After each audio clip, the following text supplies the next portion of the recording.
தூத்துக்குடியில் ஆணவ படுகொலை செய்யப்பட்ட கவினின் குடும்பத்திடம் NCSC ஆணையம் தற்போது விசாரணையை மேற்கொண்டு வருகின்றனர். இது தொடர்பான அண்மை செய்தியை பார்த்து வருகிறோம். விசாரணைக்கு முன்னதாக NCSC குழு மாவட்ட ஆட்சியரை சந்தித்து அங்கு இருக்கக்கூடிய அதிகாரிகளிடம் விசாரணை மேற்கொண்டதும் குறிப்பிடத்தக்கது.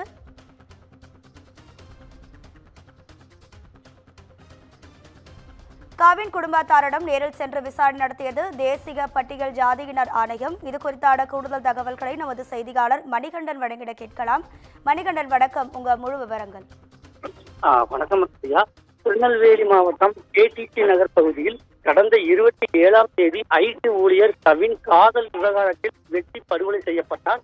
இந்த சம்பவத்தில் பல்வேறு தலைவர்கள், அமைப்புகள் குடும்பத்தினரை நேரில் சந்தித்து ஆறுதல் கூறி வந்தனர். இந்த நிலையில தேசிய பட்டியல் சாதியினர் ஆணைய தலைவர் கிஷோர் மக்வானா தலைமையில் குழுவினர் இன்று தூத்துக்குடி மாவட்டம் ஏரல் அருகே உள்ள ஆறுமுகமங்கலத்தில் உள்ள கவினின் பெற்றோரிடம் விசாரணை மேற்கொள்வதாக வருகை தந்தனர். அவர்கள் கவினின் தாய், தந்தை மற்றும் சகோதரர் மற்றும் சம்பவத்தன்று நெல்லையில் இருந்த கொலையான கவின் தாய்மாமா மற்றும் கவின் தந்தை ஆகியோரிடம் விசாரணை மேற்கொண்டனர்.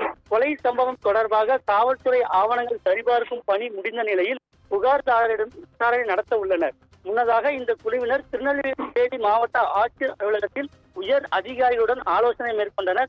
அதைத் தொடர்ந்து சம்பவம் நடந்த இடத்தில் நேரில் பார்வையிட்டு ஆய்வு மேற்கொண்ட நிலையில் தொடர்ந்து விசாரணை அடிப்படையில் குற்றம் சாட்டப்பட்டவர்களுக்கு சம்மன் அனுப்பி விசாரிக்க உள்ளனர் என்பது குறிப்பிடத்தக்கது. ராதிகா,